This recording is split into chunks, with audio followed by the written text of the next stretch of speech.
હાલ ચાલી રહેલ કટોકટીની પરિસ્થિતિ અને સંજોગોને ધ્યાનમાં લઈને મુખ્ય જિલ્લા આરોગ્ય અધિકારી ડોક્ટર રશ્મિકાંત જોશી અને આરસીએસઓ ડોક્ટર એ.કે. સિંઘ દ્વારા રાજુલા તાલુકાની મુલાકાત લઈ આરોગ્ય વિષયક પરિસ્થિતિનો તાગ મેળવવાનો પ્રયત્ન કરવામાં આવ્યો, જેમાં ગામ વાઇઝ બ્લડ ડોનરની યાદી, હોસ્પિટલના બેડની સંખ્યા, એમ્બ્યુલન્સ, ઉપલબ્ધ દવાઓ, જથ્થો અને કરવામાં આવનાર કામગીરી બાબતે સમીક્ષા કરાઈ હતી।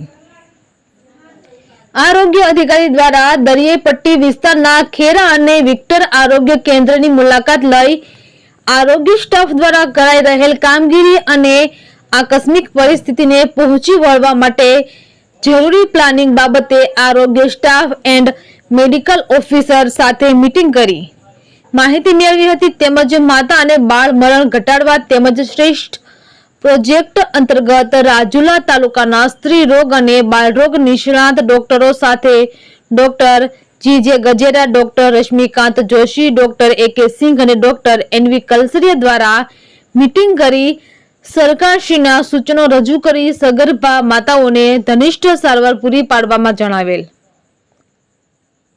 વેરી હાઈ રિસ્ક સગર્ભા નમોશ્રી યોજના, પ્રધાનમંત્રી માતૃ વંદના યોજના, માતા અને બાળકોને અપાતી રસીકરણ સેવાઓ, ટીબીનું સ્ક્રીનિંગ વગેરે બાબતે તાલુકા આરોગ્ય અધિકારી ડોક્ટર નિલેશ કલસરિયા અને ડોક્ટર મયુર ટાંક તેમજ રાજુલા અને જાફરાબાદ તાલુકાના આરોગ્ય સ્ટાફ સાથે મીટિંગ કરી ભારતીય હવામાન વિભાગની આગાહી, પ્રી મોન્સૂન તેમજ પાડોશી દેશ સાથે ઉપસ્થિત થયેલ નવીન પરિસ્થિતિને પહોંચી વળવા આરોગ્ય વિષયક કામગીરી વધુ સુદૃઢ થાય તેવા પ્રયત્નો કરવા ડોક્ટર રશ્મિકાંત જોશી દ્વારા જણાવેલ, જે યાદીમાં જણાવેલ છે।